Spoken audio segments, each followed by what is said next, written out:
Hello, welcome back to our channel. അപ്പോൾ ഇന്ന് നമ്മൾക്കൊരു സൺഡേ വ്ളോഗാണ് കേട്ടോ. അപ്പോൾ വ്ളോഗ് സ്റ്റാർട്ട് ചെയ്യുന്നതിന് നമ്മൾ ആവി പറക്കുന്ന പുട്ടും നല്ല ഉപ്പിൽ വെന്ത ഇറച്ചിയൊക്കെ കൂട്ടിയാണ്. അപ്പോൾ എല്ലാ സൺഡേസും നമ്മളുടെ ഇവിടെ അങ്ങനെ തന്നെയാണ് കേട്ടോ. ബീഫും പുട്ടും ഉണ്ടെങ്കിൽ അന്നത്തെ ദിവസം നമുക്ക് സൺഡേ ആണെന്നുള്ളൊരു ഫീലിംഗ് വരുള്ളൂ. അതെന്താണെന്ന് വെച്ചാൽ അങ്ങനെ അറിയില്ല, നമ്മൾ ചെറുപ്പം മുതൽ അങ്ങനെ ശീലിച്ചതുകൊണ്ടായിരിക്കണം. അപ്പോൾ അത് കഴിഞ്ഞിട്ട് ഞങ്ങൾ പള്ളിയിൽ പോകാൻ റെഡിയാകാണ് കേട്ടോ. അപ്പോൾ ഇസക്കുട്ടിയുടെ ഡ്രസ്സൊക്കെ സ്വയം സെലക്ട് ചെയ്യും, അങ്ങനെയാണ് പോവാറ് കേട്ടോ. അങ്ങനെ പള്ളിയിലെത്തി. അപ്പോൾ ഇന്ന് അവിടെ മിഷൻ അയറിൻ്റെ കുറച്ച് പരിപാടികളൊക്കെ ഉണ്ടായിരുന്നു. അപ്പോൾ ഇത് കണ്ടില്ലേ കുറുകുറ കഴിക്കുന്നത്. എല്ലാ സൺഡേസും അവൾ പള്ളിയിൽ പോയാലും പള്ളിയിലിരിക്കുമ്പോൾ തൊട്ട് അവൾ പറയും കഴിയുമ്പോൾ എനിക്ക് എന്തെങ്കിലും വാങ്ങി തരണോട്ടാന്ന് പറയും. അങ്ങനെയാണെങ്കിൽ മാത്രം അവൾ നല്ല കുട്ടിയായിട്ടിരിക്കും. അപ്പോൾ വന്ന വഴി അങ്ങനെ കുറുകുറ മേടിപ്പിച്ചാണ് കേട്ടോ കണ്ടത്. അത് കഴിഞ്ഞിട്ട് ഇത് മമ്മിയുടെ കുക്കിംഗ് ആണ് കേട്ടോ. പച്ചക്കയും അച്ചിങ്ങയൊക്കെ ഇട്ട് വയ്ക്കുന്ന കറി ഞങ്ങളുടെ വീട്ടിലെല്ലാവർക്കും ഇഷ്ടമാണ്. അതായത് ഒരുപാട് കുഴമ്പ് പരുവത്തിലല്ല, കുറച്ച് ഇത്തിരി ഡ്രൈ ആയിട്ട്. പിന്നെ അത് കഴിഞ്ഞിട്ട് കുറച്ച് ക്ലീനിങ് പരിപാടികളൊക്കെ ഉണ്ടായിരുന്നു.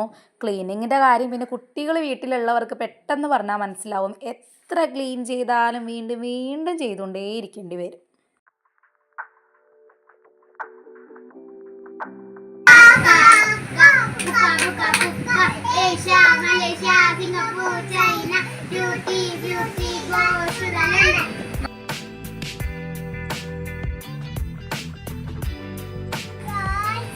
എന്ത് സാധനം ഓടോ താൻ ഉണ്ടാക്കണ? എന്ത് സാധനം?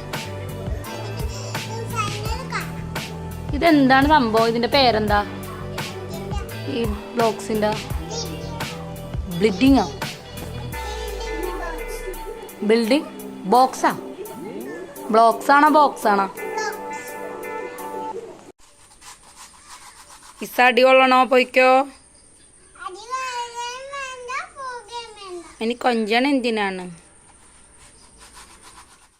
എന്താ കാണിക്കണത് ഇസ?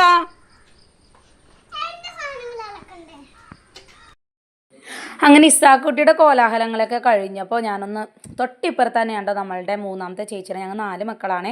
അപ്പോൾ അതിൽ മൂന്നാമത്തെ ചേച്ചിയുടെ വീട് തൊട്ടിപ്പുറത്താണ്. അപ്പോൾ അവളുടെ ചേച്ചിയുടെ മോളാണ് ഇന്നത്തെ കുക്കിങ്. അപ്പോൾ അവൾ ദം ബിരിയാണി ഉണ്ടാക്കാൻ പോകണമെന്ന് പറഞ്ഞു. അപ്പോൾ വേറെ ഒന്നും നോക്കിയില്ല, പാഴ്സൽ അപ്പുറത്തോട്ട് പോരട്ടെ എന്ന് പറഞ്ഞ് ഞാൻ ഇപ്പുറത്തേക്ക് വന്നു.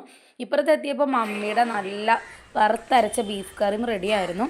പിന്നെ നല്ല മഴയൊക്കെ പെയ്യാൻ പോകാമായിരുന്നു കേട്ടോ. അപ്പോൾ പിന്നെ അധികം വീഡിയോ ഒന്നും എടുക്കാൻ പറ്റിയില്ല. ഫുള്ള് മഴക്കാരും മഴയൊക്കെ ആയിരുന്നു. അപ്പോൾ വീഡിയോ ഇഷ്ടമായി ലൈക്ക് ചെയ്യാനും സബ്സ്ക്രൈബ് ചെയ്യാനും മറക്കരുത്. അടുത്ത വീഡിയോയിൽ കാണാം.